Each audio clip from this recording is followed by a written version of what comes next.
lalawigan ng Pangasinan ika-12 Provincial Health Summit itong ika-10 Pebrero taong 2023 na ginanap sa Season Auditorium Lingayen, Pangasinan. Ang Provincial Health Summit ay taong-taong ginaganap upang bigyan ng pagpupugay ang mga healthcare workers na walang sawang sumusuporta sa mga programa ng Department of Health Region 1 na pinapangunahan ni Regional Director Paula Pasidionco at Provincial Health Office sa pumuno ni Dr. Ana Maria Teresa de Guzman mula sa iba't ibang bayan at syudad ng Pangasinan.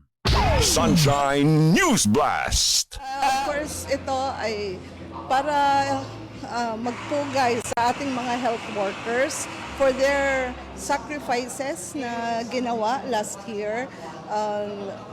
Ma-recognize naman natin ang mga best na performance na ginagawa nila.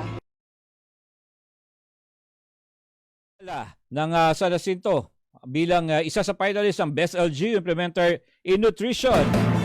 At si Godelia Okbo naman sa San Jacinto ay naging finalist bilang Most Outstanding Municipal Nutrition Action Officer or MNOW.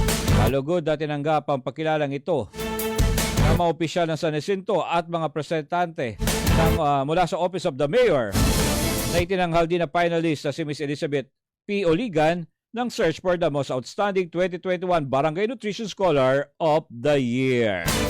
Sunshine News Blast!